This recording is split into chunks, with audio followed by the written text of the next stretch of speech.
Hello. हाँ भाई, करें शुरू। स्टार्ट करें भाई। ये कौन है? माइक ऑफ कर लो एक बार अपना।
ओके।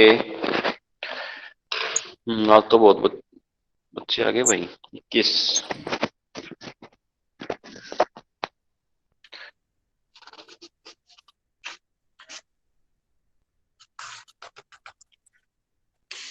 कल हम कर रहे थे राज्यपाल के बारे में।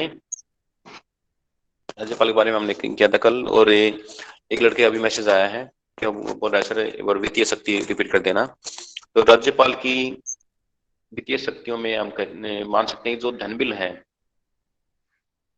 एक तरह से सरकार को जो खर्च करना होता है उसके लिए से जो प्रस्ताव भेजती है, तो वो प्रस्ताव पहले जो मुख्यमंत्री है, मंत्रिपरिषद है, वे राज्यपाल से उसको स्वीकृत करवाते हैं। उसके बाद में ही विधानसभा में पेश किया जाता है। तो ये था इसका वित्तीय शक्तियों में। और इसके बाद में और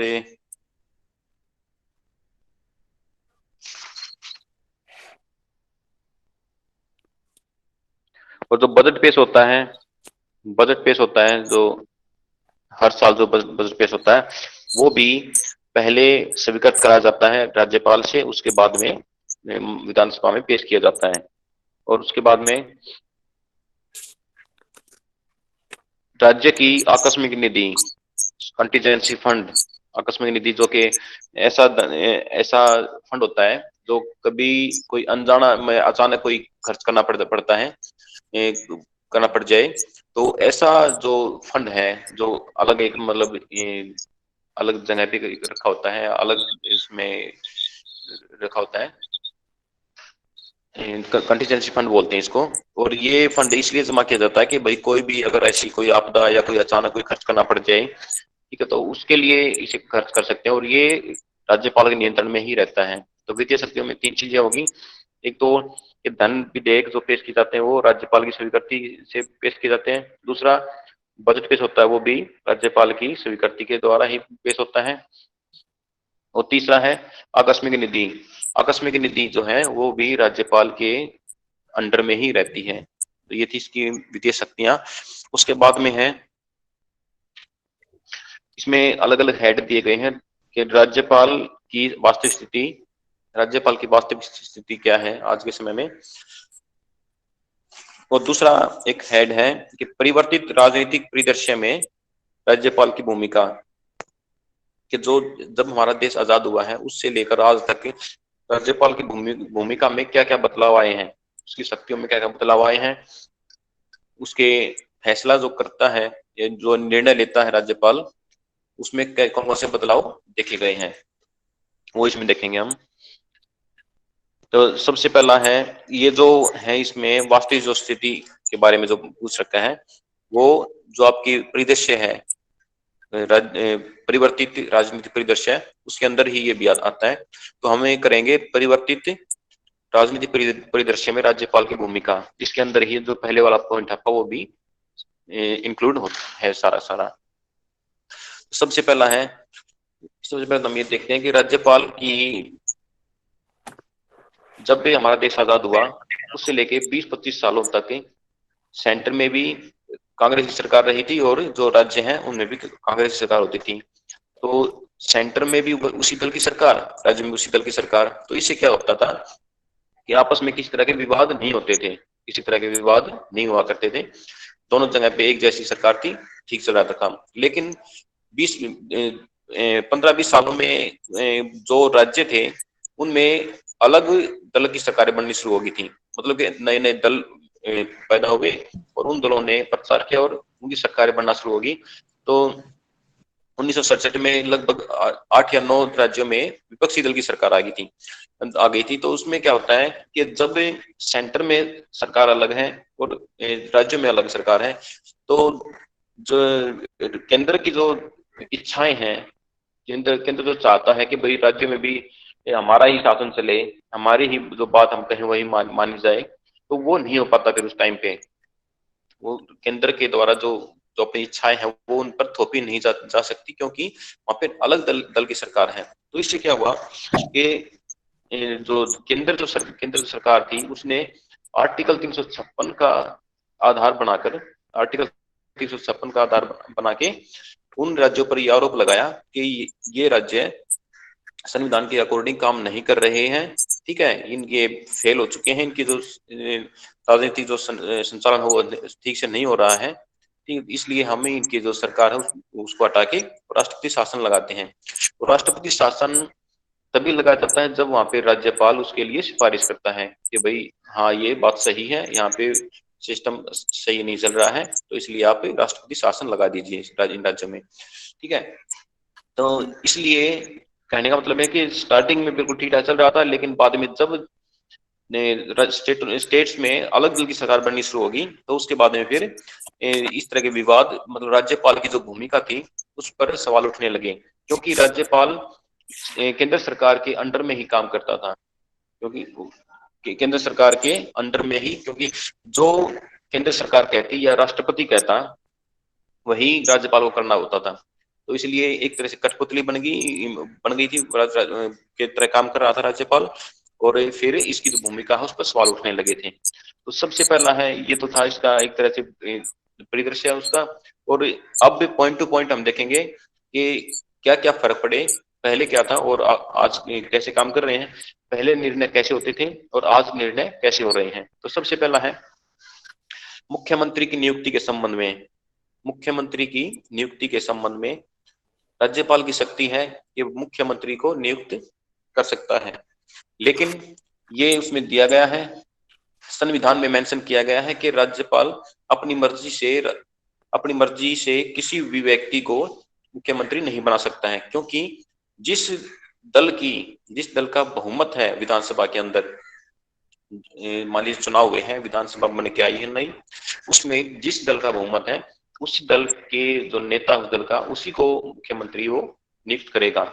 इसलिए हम ये कह सकते हैं कि राज्यपाल की मर्जी नहीं चलेगी अगर विधानसभा में किसी भी दल को स्पष्ट बहुमत प्राप्त है। उसके बाद में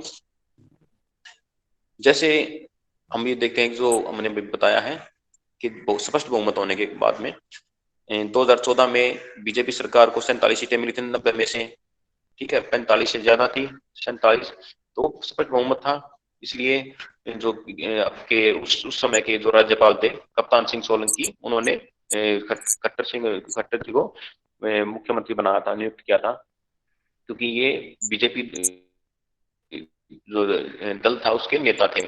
उसी तरह 2015 या 16 में जो दिल्ली में इलेक्शन हुए थे उस टाइम पे भी 70 में से 67 सीटें आप आम आदमी पार्टी की आई, तो उन्होंने वहां के जो उपराज्यपाल हैं उन्होंने अरविंद केजरीवाल जी को मुख्यमंत्री बनाया था, नियुक्त किया था। तो इस तरह जिस दल का स्पष्ट बहुमत होता है तो राज्यपाल उस समय पे अपना दिमाग नहीं चलाता है, सिर्फ और सिर्फ उस दल के नेता को सीएम बना देता है या नियुक्त कर देता है। उसके बाद में है, उसके बाद में सेकंड पॉइंट है कि सरकार की बहुमत सिद्ध करने के संबंध में भूमिका। सरकार बहुमत सिद्ध करती है, उसके संबंध में राज्यपाल क्या भूमिका निभा सकता है। इसमें हमें ये देख सकते हैं कि अगर केंद्र में सरकार बनी हुई है पहले से ही, ठीक है, लेकिन राज्य में किसी में इलेक्शन हुए और उस राज्य में विपक्षी जो मान लीजिए किसी भी दल को स्पष्ट बहुमत नहीं आया है, किसी भी दल को स्पष्ट बहुमत नहीं आया है, लेकिन वहां पर राज्यपाल कौन है, केंद्र सरकार के अकॉर्डिंग काम कर रहा है, तो राज्यपाल जैसे राष्ट्रपति कहेगा या प्रधानमंत्री राष्ट्रपति को कहेगा, राष्ट्रपति राज्यपाल को कहेगा, तो इसलिए इनडायरेक्टली क्या होगा कि वहां पे राज्यपाल वही निर्णय करता है उस टाइम, इसमें पे जब स्पष्ट बहुमत नहीं होता है तब की बात है, तो वही निर्णय करता है जो कि केंद्र सरकार चाहती है। तो इस कारण से कई बार जो केंद्र सरकार की जो नीयत है उस पर सवाल उठे हैं और उन्होंने राज्यपाल को कह के कई निर्णय गलत करवाए हैं। जैसे 2018 में 2018 में हाँ मई 2018 में कर्नाटक में इलेक्शन हुए थे।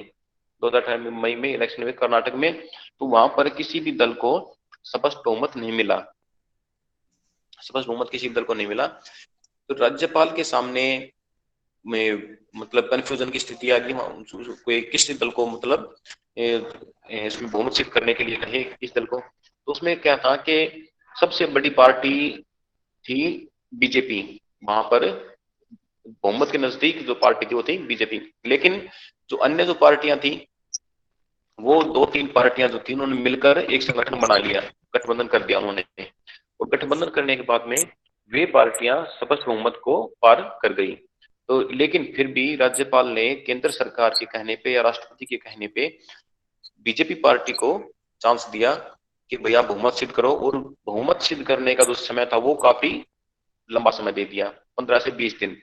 तो इसमें क्या माना जाता है कि जब लंबा समय दिया जाता है, काफी लंबी अवधि दी जाती है बहुमत सिद्ध करने के लिए, तो उसमें एमएलए की खरीद फरोख्त या जो एक तरह से हम कह सकते हैं कि अनुचित राजनीतिक कार्य किए जाते हैं, राजनीतिक भ्रष्टाचार होता है उस टाइम पे, कि जो एमएलए हैं, ठीक है, उनसे पैसों के मामले में या मंत्री पद देने के मामले में उनसे साठगांठ की जाती है कि आप हमारी पार्टी को सपोर्ट करिए और जिससे कि हमारा बहुमत सिद्ध हो जाए और सरकार बनेगी तो आपको मंत्री बनाया जाएगा। तो इससे क्या होता है कि वे दूसरी पार्टियों के एमएलए को तोड़ने की कोशिश करते हैं। तो राज्यपाल ने क्या किया, बीजेपी वाले जो दल था उसको बहुमत सिद्ध करने के लिए कह दिया और लंबा समय दे दिया। तो जो अन्य जो पार्टियां थी जिन्होंने अपना संगठन बनाया था, तो बहुमत को पार कर रही थी, वो सुप्रीम कोर्ट में चले गए।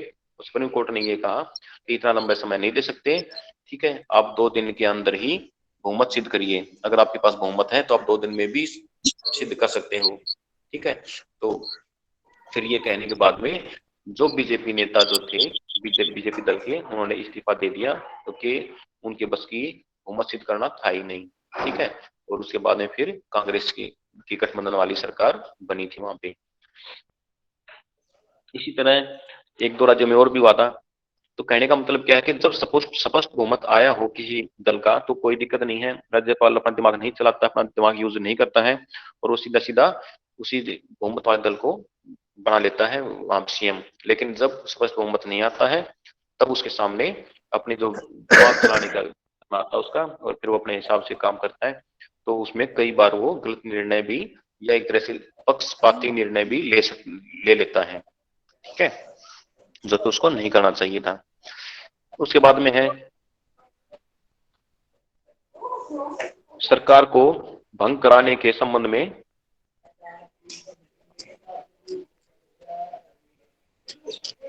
सरकार को भंग कराने के संबंध में भूमिका, कि सरकार को भंग कर, देखो जिसमें है एक तो है कि सरकार को भंग करना, दूसरा है विधानसभा को भंग करना, अलग अलग बातें दोनों। सरकार को भंग करेंगे तो जो एमएलए है वो एमएलए रहेंगे, ठीक है, ठीक है ना, जो मंत्री है वो खत्म हो जाएंगे और उसमें मुख्यमंत्री भी नहीं रहेगा कोई, ना कोई मंत्री, सबके सब साधारण एमएलए बन जाएंगे। लेकिन अगर ये कहते हैं कि विधानसभा को भंग करना है तो इसका मतलब जो एमएलए है वो भी एमएलए नहीं रहेंगे, रिटायरमेंट हो जाएंगे, उनकी भी रिटायर हो जाएंगे वो भी, ठीक है। तो दोबारा से चुनाव के करवाया जाएगा। तो सबसे इससे पहली बात पे आते हैं हम, इस सरकार को भंग करना। जब मान लीजिए सीएम बना हुआ है, मंत्री भी है, लेकिन ये लगता है कि सीएम के पास में बहुमत साबित नहीं हो रहा है, या फिर राज्यपाल अपनी मर्जी से ही ये सोचता है कि सीएम फला फला अमुक व्यक्ति सीएम है और उसके पास वो जो है बहुमत नहीं है, तो क्या करता है कि वो बिना उसको सिद्ध बहुमत सिद्ध करने का समय दिए बिना ही सरकार को भंग करने की कोशिश करता है कई बार। इसलिए ये एक ऐसा मतलब कुछ को गलत माना जाता है। अगर राज्यपाल वहां की सरकार को भंग करना चाहता है तो पहले जो वहां पे सीएम है उसको मौका दे एक बार बहुमत सिद्ध करने का। अगर वो बहुमत सिद्ध नहीं कर पाता है तो सरकार भंग कर देनी चाहिए, और दूसरे जो दल हैं उनको भी मौका देना चाहिए बहुमत सिद्ध करने का, ठीक है। और ये था सरकार भंग करने के मामले में। दूसरा है विधानसभा को भंग करना। जब जो जितने भी जो एमएलए हैं वहां पे, जो सरकार तो भंग होगी, ठीक है, सामान्य एमएलए हो गए सारे सारे, अगर फिर सबको मौका दे भी दिया लेकिन फिर भी कोई सरकार नहीं बना पा रहा है, किसी को भी स्पष्ट बहुमत नहीं है, त्रिशंकु सरकार है, दो मतलब 2 या 3 या 4 दल में आपस में सीटें बटी हुई हैं, तो किसी भी दल को बहुमत नहीं मिलेगा। तो अगर ऐसी स्थिति है कि राज्यपाल ने खूब कोशिश कर ली लेकिन फिर भी कोई दल सरकार नहीं बना पा रहा है, तो राज्यपाल विधानसभा को ही भंग कर देगा और वहां पे राष्ट्रपति शासन लगवा देगा। वहां पे सिफारिश करके राष्ट्रपति शासन लगवा देता है। तो ये होता है विधानसभा को भंग करना। और इस समय में इस ऐसे समय में जब किसी राज्यपाल किसी अपने पसंद के व्यक्ति को भी सीएम के तौर पे बिठा देता है कि भाई ये व्यक्ति फला फला व्यक्ति मतलब बहुमत सिद्ध करेगा। तो कुछ दिन के बाद में मतलब उसको बहुमत सिद्ध करना होता है, तब तक वो सीएम बना रह सकता है। मतलब कि सीएम राज्यपाल अपनी जो अपने विवेक का यूज कर लेता है। उसके बाद में है राष्ट्रपति की स्वीकृति के लिए बिलों का आरक्षण। राष्ट्रपति की स्वीकृति के लिए बिलों का आरक्षण। बहुत से बिल ऐसे, या मतलब जब भी कोई प्रस्ताव पास होता है विधानसभा के अंदर, ठीक है, कानून बनने से पहले उसको बिल ही कहते हैं, ठीक है, लेकिन जब वो पास हो जाता है तो कानून बनता है, ठीक है। तो उसमें क्या होता है कि कई तरह के जो बिल हैं, जो प्रस्ताव हैं, उनको राज्यपाल राष्ट्रपति को दिखाने के लिए रिजर्व कर सकता है अपने पास में, कि विधानसभा ने तो वो पास करके भेज दिए राज्यपाल के पास में कि आप इसको पास कर दीजिए, साइन कर दीजिए इस पे, जिससे कि कानून बन जाए। लेकिन राज्यपाल ये कर सकता है कि वो कहेगा कि भाई मैं पहले इसको एक बार राष्ट्रपति जी को दिखाऊंगा, ठीक है, क्योंकि इसमें पूरे राष्ट्रीय स्तर का मामला है और इसमें आप इसमें कानून पास कर रहे हो ये, तो एक बार राष्ट्रपति जी को दिखा के अगर वो स्वीकृति देते हैं तब मैं इसमें साइन कर दूंगा। तो इस तरह से राज्यपाल उसके लिए आरक्षित रख सकता है बिल को। उसके बाद में है संवैधानिक मशीनरी फेल होने पर भूमिका। ये भी एक तरह से सिंपल सा ही है कि अगर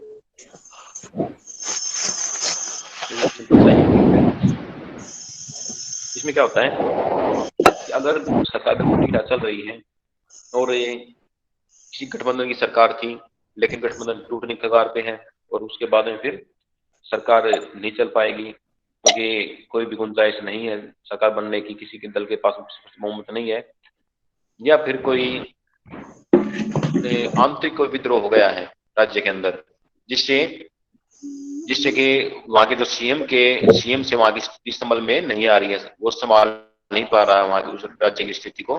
तो इस वैसे समय में राज्यपाल सिफारिश करता है राष्ट्रपति को कि ये जो यहाँ के सीएम है उससे बात नहीं बन पा रही है, कानून व्यवस्था उनके हाथ में नहीं है, इसलिए आप राष्ट्रपति शासन लागू करवा दीजिए यहाँ पे। और इस तरह से राष्ट्रपति शासन लागू होने के बाद में जो सीएम है उसके पास पावर नहीं रहती है, तो राष्ट्रपति के पास पावर आ जाती है। उसके बाद में है संवैधानिक मुखिया के रूप में भूमिका। संवैधानिक मुखिया के रूप में भूमिका ये हम पहले भी पढ़ चुके हैं कि राज्यपाल एक संवैधानिक मुखिया है और नाम मात्र का मुखिया है, जैसे कि राष्ट्रपति होता है, और उसे मंत्रिपरिषद और मंत्री जो मुख्यमंत्री है वो और उसके जो सहयोगी हैं उनके सलाह के अनुसार ही कार्य करना होता है राज्यपाल को। इसलिए और वो अपनी मर्जी का यूज बहुत कम करता है। बहुत कम ऐसे मौके आते हैं कि जब राज्यपाल अपने मर्जी से कार्य करता है, इसलिए ये वो एक संवैधानिक मुखिया है। लेकिन जो कार्य होते हैं वो सारे सारे राज्यपाल के नाम से ही होते हैं राज्य में। जब भी आपको लेटर देखोगे राज्य की सरकार रिलीज नोटिस निकालती है उसमें हमेशा राज्यपाल को ही मतलब एड्रेस किया जाता है, राज्यपाल के ही साइन होते हैं, वही अप्रूव करता है उसको। उसके बाद में है अध्यादेश जारी करने की शक्ति संबंधी भूमिका। अध्यादेश जारी करने संबंधी भूमिका। अध्यादेश का मतलब होता है कि अध्यादेश आधा आदेश आधा कानून, ठीक है, कि जो कानून जो हमें कानून बना रहे हैं वो अभी आधा है, पूरा नहीं बना है। आधा कैसे होता है कि जब आधा कैसे होता है जब बिल्कुल प्रॉपर तरीके से वो कानून नहीं बन पा रहा, उसकी जो प्रक्रिया उसमें यूज की जानी थी वो प्रॉपर प्रक्रिया यूज नहीं की गई है। तो कैसे होती है प्रॉपर प्रक्रिया, उसकी जो प्रोसेस है प्रॉपर, वो प्रस्ताव पेश होता है विधानसभा में, उस पर चर्चा होती है, उसके बाद में पास किया जाता है बहुमत से और उसके बाद में राज्यपाल के पास भेजा जाता है। लेकिन जब विधानसभा सत्र नहीं चल रहा है, विधानसभा सत्र नहीं चल रहा है, तो उस समय में और कोई कानून ऐसा लगता है राज्यपाल को भी कि भाई ये बना देना चाहिए, इसकी जरूरत है कानून की, तो क्या करेंगे, उसको रिलीज कर देंगे। डिस्टर्बेंस हो रही है तो मतलब वो ऑर्डिनेंस पास कर देते हैं। ऑर्डिनेंस इंग्लिश में कहते हैं, अध्यादेश को ऑर्डिनेंस कहते हैं। तो वो पास कर देते हैं और वो एक जैसे जो सामान्य कानून होते हैं वैसे ही अध्यादेश भी होता है, वो उसके लागू होते ही कानून बन जाता है और काम करने लगता है। लेकिन उसका टाइम लिमिट होती है अध्यादेश की कि 6 महीने तक ही वैलिड रहता है। अगर 6 महीने के अंदर उसको पास नहीं कराया गया तो खत्म हो जाएगा, और अगर 6 महीने के अंदर सेशन बुलाकर उसे पास उसमें वाद विवाद करवा के विधानसभा के अंदर उसको पास करा दिया जाता है तो फिर वो कानून बन जाता है। और दो बातें इसमें आता है देश में, अगर एक तो 6 महीने तक लागू रहता है, अगर उसको 6 महीने के अंदर पास करा दिया तो ठीक है कानून बन गया। अगर वो 6 महीने में जो सरकार है वो पास नहीं करा पाई विधानसभा के अंदर, उसको वाद विवाद हुआ तो वोटिंग में फेल हो गया तो वो खत्म हो जाएगा। तो इसमें ये नहीं था, अध्यादेश का जो शक्ति है ये राज्यपाल की शक्ति है और आर्टिकल 213 के अकॉर्डिंग आती है। और राष्ट्रपति भी अध्यादेश जारी कर सकता है, राष्ट्रपति भी अध्यादेश जारी कर सकता है, लेकिन वो आर्टिकल 123 के अकॉर्डिंग होता है, ठीक है, और वो केंद्र सरकार के लिए करता है और ये उस राज्य के लिए करता है। केंद्र के प्रतिनिधि के रूप में सबसे लास्ट पॉइंट है, केंद्र के प्रतिनिधि के रूप में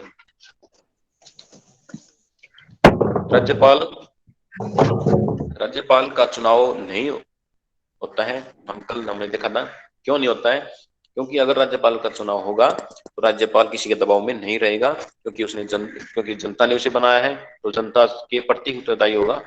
इसलिए क्या होता है कि जब राज्यपाल पद की जो महत्व जो इसका महत्व जो था वो विधानसभा जो संविधान सभा तो बना रही थी उसमें, तो उन्होंने ये पहले ही देख लिया था, सोच समझ लिया था कि भाई राज्यपाल जो है उसको एक तरह से हम नियुक्ति के तौर पे ही रखेंगे, वो नियुक्त किया जाएगा राष्ट्रपति के द्वारा और वो उसका इलेक्शन नहीं होगा और राष्ट्रपति या जो केंद्र सरकार है उसके अकॉर्डिंग ही वो काम करेगा, उसके अकॉर्डिंग ही वो काम करेगा।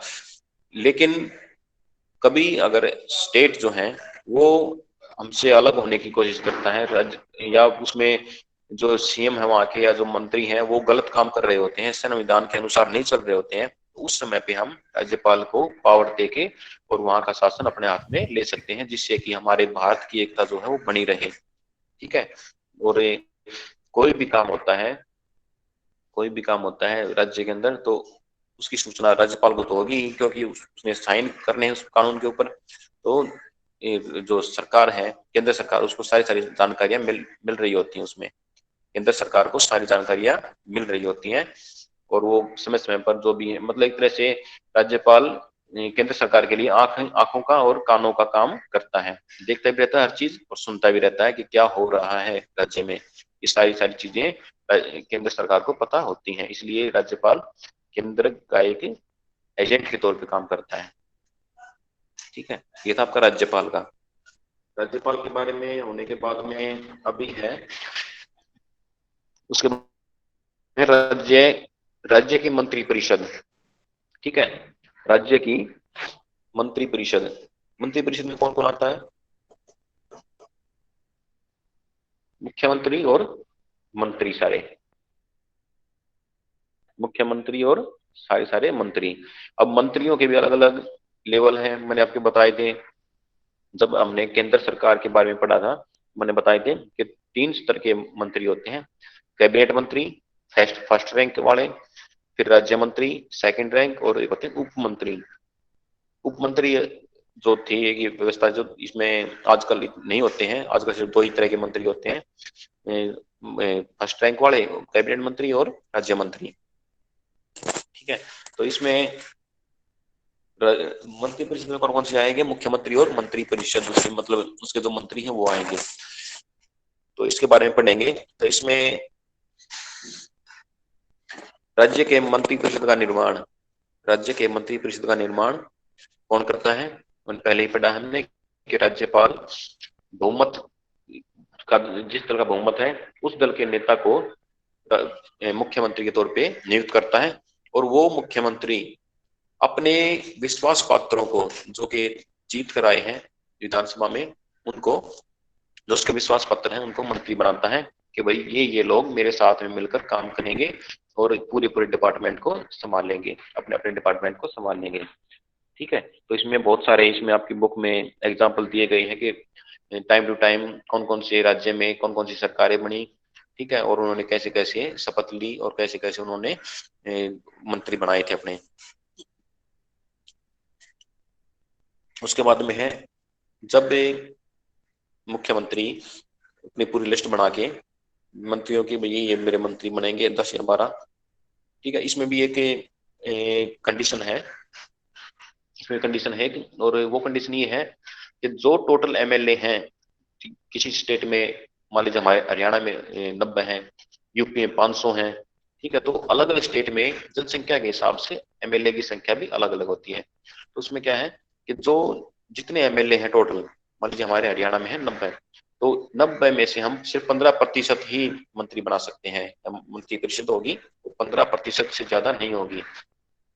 तो हम 90 का 15% देखेंगे तो 12 या 13 कुछ ऐसा आता है। ठीक है, शायद 12 या 13 मंत्री ही बनेंगे पूरे हरियाणा में जितने भी एमएलए हैं। ठीक है, उनमें से सिर्फ 12 13 ही ऐसे मंत्री बन सकते हैं, उससे ज्यादा मंत्री हम नहीं बना सकते। ठीक है, ये कंडीशन होती है, 15% की कंडीशन है। तो उसमें क्या है फिर कि जो मंत्री बना दिए सीएम ने, ये मंत्री बनेंगे, और उससे साइन करा लेता है राज्यपाल से, और राज्यपाल उसमें साइन करेगा, उसके मना नहीं कर सकता वो। ठीक है, क्योंकि मंत्री मुख्यमंत्री के पसंद के ही होंगे। उसके बाद में फिर उसके बाद में मुख्यमंत्री क्या करता है कि जो अपने उसके विश्वास पात्र हैं, जो उसके मंत्री जो उसने चुने हुए हैं, उनको विभागों का बंटवारा करता है कि आप गृह मंत्री बनिए, आप वित्त मंत्री बन जाइए, आप भाई शिक्षा मंत्री बन जाइए, आप बाल कल्याण मंत्री बन जाइए। तो मतलब जो ज्यादा इंपॉर्टेंस वाले विभाग होते हैं, ठीक है, उन पर ज्यादा लोग उसको लेना चाहते हैं, ज्यादा मंत्री उसको लेना चाहेंगे, जो कि ज्यादा इंपॉर्टेंस वाले हैं, ज्यादा महत्वपूर्ण विभाग हैं। तो ऐसे ऐसे उसको बांटने में थोड़ी परेशानी होती है कई बार मुख्यमंत्री को, और मुख्यमंत्री ही बांटता है विभाग के, किस वे मंत्री को कौन सा विभाग देना है, वो मंत्री ही डिसाइड करता है, मुख्यमंत्री ही डिसाइड करता है, और डिसाइड करने के बाद में वो साइन करा लेता है फिर राज्यपाल से। ठीक है, अब हम पढ़ रहे हैं किसके बारे में? मुख्यमंत्री और मंत्रिपरिषद के बारे में, कि उसमें क्या क्या कैसे कैसे क्या क्या होता है। उसके बाद में है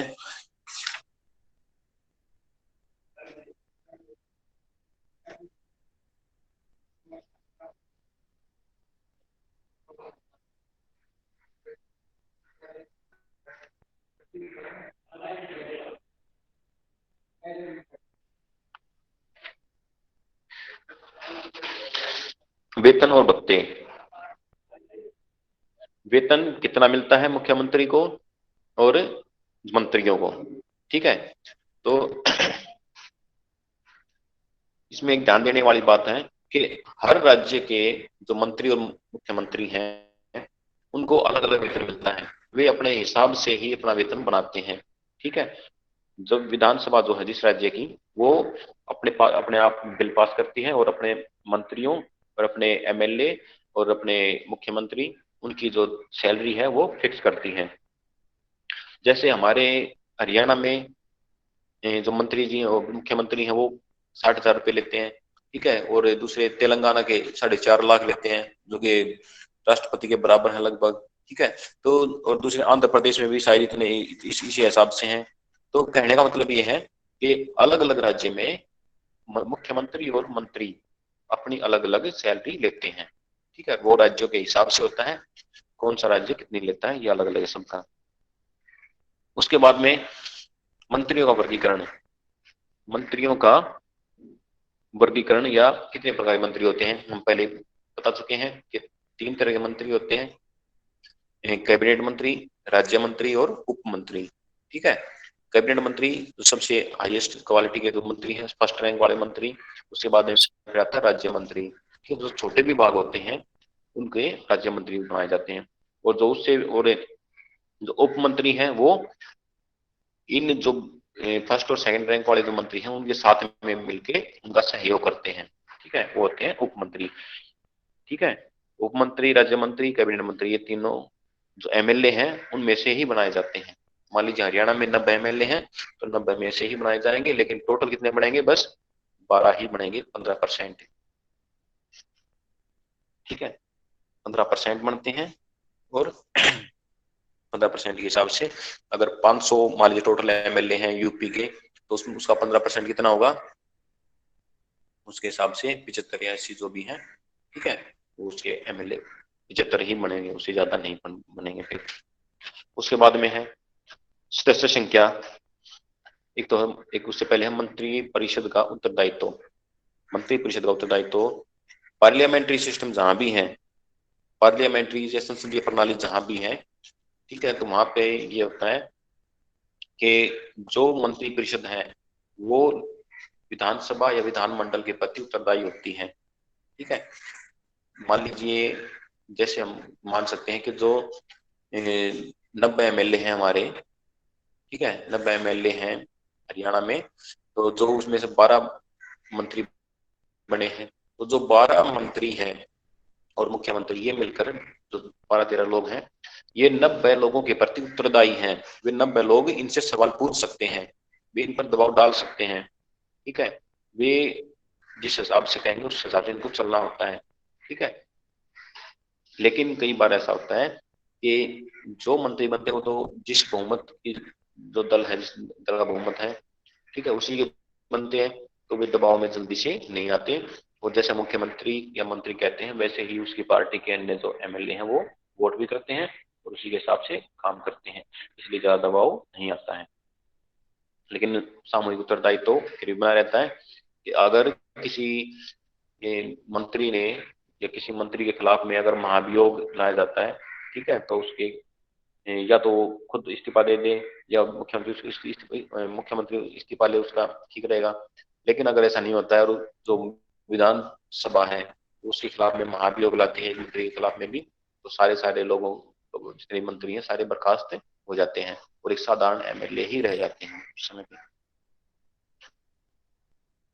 उसके बाद में सदस्य संख्या कि एमएलए जो हैं वो कितनी संख्या उनकी होती है, तो ये फिक्स नहीं है, ठीक है। इसमें अलग अलग राज्यों में अलग अलग जनसंख्या है, किसी में ज्यादा जनसंख्या है, जैसे यूपी में ज्यादा है और किसी में कम है, ठीक है।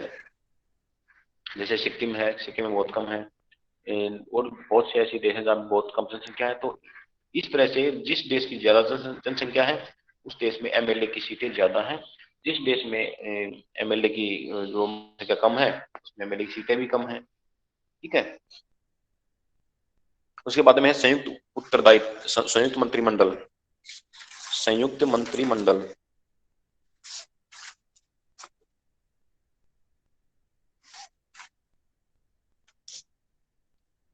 संयुक्त मंत्रिमंडल में हम कह सकते हैं कि जब किसी दल को स्पष्ट बहुमत ना मिले विधानसभा के अंदर, जब इलेक्शन हुआ विधानसभा का, तो उसमें अगर किसी भी दल को स्पष्ट बहुमत नहीं है,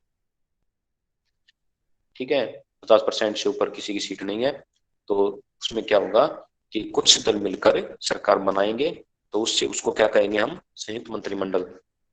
ठीक है, कुछ मंत्री या कुछ दल मिलकर, एक से अधिक दल मिलकर सरकार बनाते हैं और उनमें से सभी में से मंत्री बनते हैं, उसे हम क्या कहेंगे, संयुक्त मंत्रिमंडल मंडल या संयुक्त मंत्री परिषद।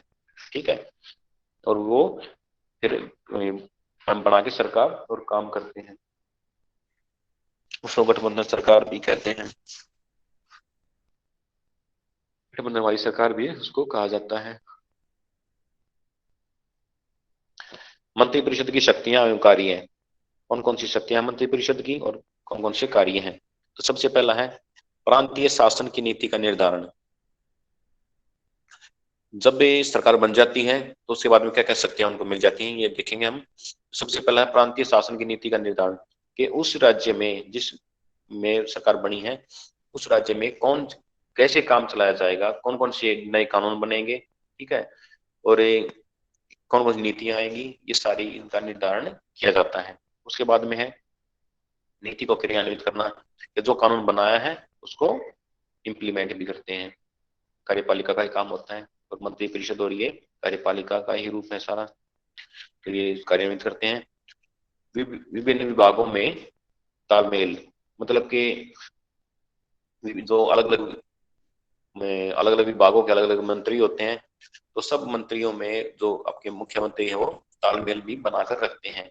ठीक है, कि किसी एक विभाग के कानून से दूसरे विभाग को नुकसान ना हो जाए, इसलिए आपस में तालमेल बनाकर रखते हैं। उसके बाद में नियुक्तियां, कुछ ऐसे आयोग होते हैं, कुछ ऐसे पद होते हैं जिनके मुख्यमंत्री या मंत्रिपरिषद उनका नियुक्ति करती है उन पदों के ऊपर। उसके बाद में वैधानिक कार्य है।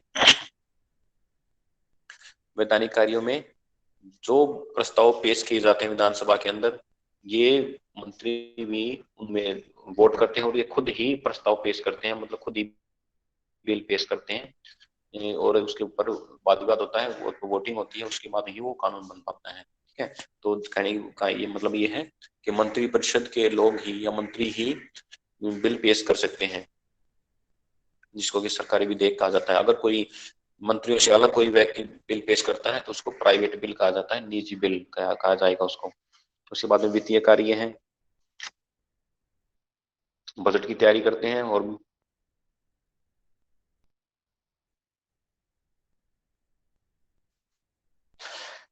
समझ में नहीं आया भाई क्या बोला है, कितनी शहरें बता रहे थे, 45,000 या 50,000? अलग अलग देखो, आपको इतना इतना डिटेल में जाने की जरूरत नहीं है कि किस स्टेट की कितनी है। अपने अपने हरियाणा का ध्यान रखो बस, 50,000 से 60,000 हो गई है अब। ठीक है, 60,000 लेते हैं हमारे यहाँ के जो सीएम हो, और कई स्टेट के तो सीएम ऐसे भी हैं जो कि बिल्कुल सैलरी सैलरी नहीं लेते हैं बिल्कुल भी, ऐसे भी सीएम कई स्टेट के तो ये अलग अलग मतलब है सबका। वित्तीय कार्य, केंद्र कानून का निर्णयों को लागू करना। मंत्रिपरिषद का काम ये भी है कि जो केंद्र सरकार ने जो कानून बनाए हैं, जो केंद्रीय सूची के जो विषय थे, उनको कानून जो बनाए गए हैं, जो समर्थित सूची के कानून थे, उनको लागू करवाना राज्य में भी। ठीक है, ये भी काम मंत्रिपरिषद का ही होता है। तो ठीक है, ये थे मंत्रिपरिषद के काम कार्य। उसके बाद में है मुख्यमंत्री। वैसे तो मुख्यमंत्री मंत्रिपरिषद का ही हिस्सा होता है, लेकिन जो कुछ शक्तियां यूज होती हैं सारी मुख्यमंत्री ही यूज करता है, उसी की जो दिमाग चलता है उसी के हिसाब से कार्य होते हैं। तो इसलिए एक बार मुख्यमंत्री के बारे में भी देख रहे हैं हम। मुख्यमंत्री की नियुक्ति नियुक्ति आर्टिकल 164 के अकॉर्डिंग होती है। मुख्यमंत्री की नियुक्ति आर्टिकल 164 के अकॉर्डिंग होती है, और मुख्यमंत्री राज्यपाल बहुमत दल के नेता को मुख्यमंत्री बनाता है। और उसके बाद में अवधि कितनी होती है इनकी, इसकी मुख्यमंत्री की या मंत्रिपरिषद की अवधि या कार्यकाल लगभग 5 साल का होता है, लेकिन फिक्स नहीं होता है। अगर उससे पहले भी बहुमत नहीं है उसके पास में, तो उसको पद छोड़ना पड़ेगा। ठीक है, और मंत्रिपरिषद का भी यही हाल होता है कि अगर उनके पास बहुमत है तो बने रहेंगे, नहीं तो उनको पद छोड़ना पड़ेगा, और अधिकतम 5 साल तक ही रह सकते हैं। 5 साल के बाद में दोबारा इलेक्शन होंगे, उसके बाद में दोबारा से बनेंगे फिर। उसके बाद में है कि मुख्यमंत्री को विधानसभा का सदस्य होना जरूरी होता है। अगर मुख्यमंत्री जो बनाया गया है राज्यपाल के द्वारा, अगर वो व्यक्ति, देखो कई बार ऐसा होता है कि जिस दल का बहुमत आया है चुनाव में, उसी दल का नेता कोई ऐसा व्यक्ति नहीं होता है, तो वे व्यक्ति क्या करते हैं, जो उस दल के जो एमएलए हैं, वो किसी ऐसे व्यक्ति को अपना नेता मान लेते हैं जो कि एमएलए है ही नहीं। ठीक है, जो एमएलए है ही नहीं, तो राज्यपाल को उसे नियुक्त करना पड़ेगा। तो फिर क्या करता है, नियुक्त कर लेता है, तो उसके लिए कंडीशन क्या होती है कि उसे 6 महीने के अंदर विधानसभा का सदस्य बनना पड़ेगा, या मतलब एमएलए का इलेक्शन जीतना ही पड़ता है उसको 6 महीने के अंदर। ठीक है, उसके बाद में वेतन भत्ते, और फिर है मुख्यमंत्री की शक्तियां और कार्य। मुख्यमंत्री की शक्तियां, मुख्यमंत्री मंत्री परिषद का मुखिया होता है। पहले भी हमने कहा है कि मुख्यमंत्री के दिमाग से ही चलता है सब कुछ, तो मुख्यमंत्री मंत्री परिषद का हिस्सा होता है। उसके बाद में मंत्रियों को पद से हटाना, मुख्यमंत्रियों को पद से हटाना, अगर कोई मंत्री उसके हिसाब से काम नहीं कर रहा है मुख्यमंत्री के, तो उसको हटा सकता है। और कोई हटने से ही मना कर रहा है तो वो सिफारिश कर सकता है इसको राज्यपाल को, और राज्यपाल उसे हटा देगा फिर। ठीक है, उसके बाद में है विभागों का बंटवारा, कि किसको कौन सा पद देना है, कौन सा विभाग देना है, ये भी काम किसका है, मुख्यमंत्री का ही है। और मंत्रिपरिषद का पुनर्गठन, कई बार ऐसा होता है कि 5 साल का समय उनको मार्जिन मिलता है, तो 2-2.5 साल तक जो कार्यपालिका काम करती है, तो उसमें मुख्यमंत्री को ये लगता है कि जो मंत्री बनाए गए हैं, मतलब 2-4 2-2.5 साल में, उनमें से कौन कौन सही काम नहीं कर रहे हैं, उनको वो बदल देता है। ठीक है, उसकी जगह पे दूसरे मंत्रियों को मौका देता है, दूसरे लोगों को मौका देता है मंत्री बनने का और काम करने का। उसके बाद में है राज्यपाल और मंत्री परिषद के बीच की कड़ी। ठीक है, ये भी कि मंत्री परिषद और राज्यपाल के बीच में कड़ी का काम करता है, दोनों से मिलजुल कर रहता है। वह विधानसभा का नेता होता है, ये भी ठीक है। और विधानसभा को भंग करने की शक्ति, विधानसभा को भंग करने की शक्ति मुख्यमंत्री के पास है, लेकिन इनडायरेक्टली है। मुख्यमंत्री सिफारिश करेगा लेकिन राज्यपाल भंग करता है। ठीक है, और वो तब कब करेगा भंग, जब या तो उसे सीएम के पास में बिल्कुल बहुमत ही ना हो, या फिर 5 साल उनके पूरे हो गए हों। ठीक है, तो उसको भंग कराता है। मंत्रिमंडल, जो मंत्री है, जो मंत्री का ग्रुप है, उसकी अध्यक्षता करता है मुख्यमंत्री, ये भी इसकी शक्ति है। विभिन्न विभागों में समन्वय, समन्वय मतलब आपस में तालमेल बिठाना उनका, कि कौन से विभाग में कौन सा कानून बनाना है, और दूसरा वो कानून दूसरे विभागों को नुकसान ना करे, इसलिए मिलजुल कर सभी जो हैं विभाग वाले जो अध्यक्ष हैं या कैबिनेट मिनिस्टर हैं, उनमें तालमेल बनाता है मुख्यमंत्री। और नियुक्तियां भी करता है बहुत सारी, और जनता का नेता भी होता है, क्योंकि राज्य में जो कुछ होता है वो मुख्यमंत्री के नाम पे होता है, और अगर देश का में जो कुछ होता है वो प्रधानमंत्री के नाम पे होता है। ठीक है, उसके बाद में है मुख्यमंत्री की स्थिति किन किन बातों पर निर्भर करती है। मुख्यमंत्री की स्थिति किन किन बातों पर निर्भर करती है। नंबर 1, केंद्र में दलीय स्थिति। केंद्र में जिस दल का मुख्यमंत्री बना है, उस दल की सरकार केंद्र में है या नहीं। अगर उसी दल की सरकार केंद्र में है तो उसका पक्ष मजबूत होता है। अगर विपक्षी दल सरकार है केंद्र में, उसे ग्रांट भी कम मिलती है, उसकी स्थिति भी कमजोर होती है। दूसरा, विधानसभा में मुख्यमंत्री की स्थिति, मुख्यमंत्री की स्थिति विधानसभा में देखी जाती है कि उसके पास में एक बहुमत कितना है। ठीक है, अगर उसके पास में वह जोड़ तोड़ करके सीएम बना है, उसके दल का बहुमत है ही नहीं, तो दबकर काम करेगा दूसरे दलों से। और अगर उसका बहुमत पूरा है तो वो किसी से नहीं दबेगा, नहीं, वो अच्छी तरह काम कर सकता है। ये थे आपके मुख्यमंत्री के बारे में। और सबसे लास्ट में एक रहता है राज्यपाल का राज्य मंत्रिपरिषद राज्य विधानमंडल के साथ संबंध। ये अगर टाइम मिलेगा तो करवा देंगे, नहीं तो एक बार आप खुद देख लियो, वैसे इतना जरूरी नहीं है। ठीक है, ओके। आज आपकी क्लास पूरी अच्छी तरह चली है 45 मिनट तक। और ये बच्चे सब ध्यान दें कि 25 तारीख को टेस्ट है आपका, और एक बार ही मौका मिलेगा, दोबारा टेस्ट देने का मौका नहीं मिलेगा। इसलिए जितना हो सकता है 25 तारीख को बच्चे आए, और ये जो आपका पीरियड है 11 बजे, 5-7 मिनट पहले ही आए, ये ध्यान रखना है। 5-6 मिनट पहले आकर अपना एक एक पेज फाड़ के उस पर नाम अपना और रोल नंबर लेके बैठे मिले वहां पे, ठीक है, जिससे कि आपको टाइम खराब ना हो और 30 मिनट के अंदर ही आपका सारा सारा काम निमट जाए, ठीक है ना। और चैप्टर आपका फोर्थ है, मौलिक अधिकार और कर्तव्य, ठीक है, उसका टेस्ट होगा, और बच्चों को भी बता देना, मैंने ग्रुप में भी बता रखा है। और 25 तारीख को 11 बजे टेस्ट है आपका, ठीक है। ओके।